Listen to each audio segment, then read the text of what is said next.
Good morning friends, my gold channel पर आप सभी का स्वागत है।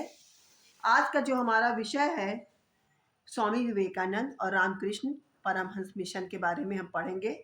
आज हम स्वामी विवेकानंद को याद करते हुए उनके जीवन, कार्यों और उपदेशों और सामाजिक और धार्मिक योगदान के बारे में हम अध्ययन करेंगे। स्वामी विवेकानंद ने ज्ञान और दर्शन से समस्त विश्व को आलोकित किया। 12 जनवरी 1863 में कलकत्ता, जो आज कोलकाता के नाम से जाना जाता है, के एक संपन्न कायस्थ परिवार में इनका जन्म हुआ था। इनका जो बचपन का नाम था नरेंद्र दत्त था। बहुत सवाल प्रश्न आते हैं कि स्वामी विवेकानंद का बचपन का नाम क्या था। नरेंद्र दत्त था। ये बड़ी ही प्रखर बुद्धि के नवयुवक थे। पहले ये पाश्चात्य संस्कृति को उत्तम मानते थे, परंतु गुरु रामकृष्ण परमहंस के संपर्क में आने पर इनके विचार क्या हो गए, परिवर्तित हो गए। यानी पहले पाश्चात्य शिक्षा या पाश्चात्य संस्कृति के समर्थक थे, समर्थन बहुत करते थे कि जब वो अपने गुरु परमहंस रामकृष्ण परमहंस के संपर्क में आए तो इनके विचार परिवर्तित हो गए और ये इस निर्णय पे पहुंचे कि सत्य या ईश्वर को जानने का सच्चा मार्ग अनुरागपूर्ण साधना का ही मार्ग है। सन 1893 में ये शिकागो में सर्वधर्म सम्मेलन में भाग लेने के लिए गए। ये प्रश्न बहुत आता है प्रतियोगिताएं परीक्षा में कि 1893 में स्वामी विवेकानंद ने सर्वधर्म जो कि सम्मेलन में भाग लेने कहाँ गए, या स्वामी विवेकानंद शिकागो में सर्वधर्म सम्मेलन में भाग लेने के लिए कब गए थे। ठीक है, तो सन 1893 में ये शिकागो के सर्वधर्म सम्मेलन में भाग लेने के लिए गए और इनकी ओजस्वी वाणी से इन्होंने इनके जो विचार जो प्रकट किए उसका सम्मोहन वहां उपस्थित प्रत्येक व्यक्ति पर पड़ा तथा पूरे विश्व जगत पर छा गया। स्त्री और पुरुष इनकी एक झलक पाने के लिए क्या हो गए, उतावले हो गए। सन 1897 ईस्वी में इन्होंने धर्म और समाज सुधार के कार्य को आगे बढ़ाने की स्थापना कब हुई? सन 1897 में इन्होंने धर्म और समाज सुधार के कार्य को आगे बढ़ाने के उद्देश्य से वेल्लूर में रामकृष्ण परमहंस मिशन की स्थापना की। रामकृष्ण परमहंस मिशन यानी कि अपने गुरु रामकृष्ण परमहंस के नाम पर इस मिशन की स्थापना की और इन्होंने इस मिशन के माध्यम से स्वामी जी ने मानवता की सच्चे अर्थों में क्या की, सेवा की। इन्होंने धार्मिक पाखंड, जाति प्रथा, अस्पृश्यता, बाल विवाह तथा देवदासी प्रथा का घोर विरोध किया और उस समय ये सारी प्रथाएं बहुत अधिक प्रचलित थीं। किंतु ये मूर्ति पूजा के समर्थक थे, जबकि राजा राम मोहन राय और ये जो कि स्वामी दयानंद सरस्वती का जो विचार था मूर्ति पूजा के बिल्कुल वो समर्थक नहीं थे, लेकिन विवेकानंद स्वामी जी मूर्ति पूजा के समर्थक थे और मूर्ति पूजा को ही आध्यात्मिक विकास की प्रक्रिया में एक प्रारंभिक अवस्था मानते थे। स्वामी जी का विचार था कि अगर हमको बुराई का उन्मूलन करना है तो हमें शिक्षित होना होगा। ये बुराई का उन्मूलन शिक्षा के द्वारा करना चाहते थे और 14 जुलाई 1902 को 39 वर्ष की अल्पायु में इनका स्वर्गवास हो गया। यानी कि 39 साल की उम्र में 14 जुलाई 1902 को इनका क्या हो गया, देहांत हो गया। समझ में आई बात? है 39 वर्ष की आयु में इनका देहांत हो गया। स्वामी विवेकानंद की प्रशंसा करते हुए रविन्द्रनाथ टैगोर ने लिखा है कि यदि कोई भारत को अगर समझना चाहता है तो उसे विवेकानंद को पढ़ना चाहिए। रविन्द्रनाथ टैगोर का विचार है, उन्होंने अपने विचार को लिखा है कि अगर कोई भारत को समझना चाहता है तो उसे किसे पढ़ना होगा, विवेकानंद को पढ़ना होगा। अब देखिए ये हमने बताया था पहले भी, और अब फिर एक बार बता दे रहे हैं कि सन 1897 में इन्होंने धर्म और समाज सुधारकों के कार्य को आगे बढ़ाने के उद्देश्य से वेल्लूर याद रखिएगा, वेल्लूर में रामकृष्ण परमहंस मिशन की स्थापना की। अब रामकृष्ण मिशन के सिद्धांत और उद्देश्य क्या है, निम्नलिखित हैं। नंबर 1, ईश्वर क्या है, निराकार है, सर्वव्यापक है। यानी कह रहे हैं जो ईश्वर है इसका कोई आकार नहीं है, वह सभी पर क्या है, दयालु है। जो आत्मा होती, जो मानव की आत्मा है, वो ईश्वरी रूप ही है। अतः हमको ईश्वर की सच्ची उपासना करनी चाहिए और इस ईश्वर की उपासना करते हुए प्रेम मार्ग में हमको सदा लोक कल्याण के लिए तैयार रहना चाहिए। समझ में आई बात? रामकृष्ण मिशन का जो हमारा दूसरा सिद्धांत है कि हिंदू धर्म, हिंदू सभ्यता और हिंदू रहन सहन सबसे प्राचीन है।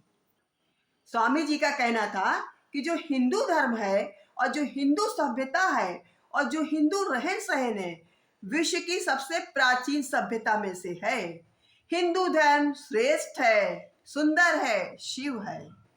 इसने दूसरों को भी प्रेरणा दी है और यही संसार का प्रथम शिक्षक भी है। यानी कि जो हिंदू धर्म है, हिंदू सभ्यता है, हिंदू रहन सहन है, सब प्राचीनतम है, श्रेष्ठ है, सुंदर है, शिव है और इसने दूसरे धर्मों को भी प्रेरणा दी है और यही संसार का सबसे बड़ा शिक्षक या प्रथम शिक्षक यही हिंदू।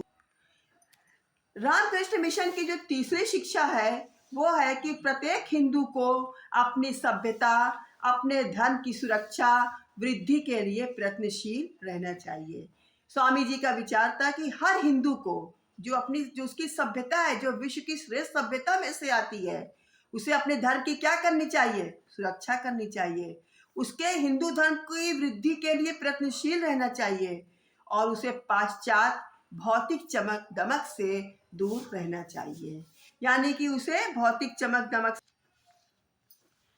रामकृष्ण मिशन की जो चौथी सिद्धांत शिक्षाएं हैं कि उनका ये कहना है कि प्रत्येक व्यक्ति को सादा, पवित्र और त्यागमय जीवन व्यतीत करना चाहिए तथा मानवता की सेवा करनी चाहिए। रामकृष्ण मिशन की जो पांचवी शिक्षा है, सभी धर्म अच्छे हैं। यानी कि इनका ये विचार था स्वामी जी का कि इनका कहना था कि सभी धर्म क्या हैं, अच्छे हैं और प्रत्येक मनुष्य को अपने धर्म में क्या रखनी चाहिए, आस्था रखनी चाहिए और विश्वास रखना चाहिए। यानी कि कोई धर्म बुरे नहीं है, जितने भी धर्म है सब अच्छे हैं और प्रत्येक मनुष्य को, हर मनुष्य को अपने धर्म के प्रति आस्था और विश्वास रखना चाहिए। समझ में आई बात?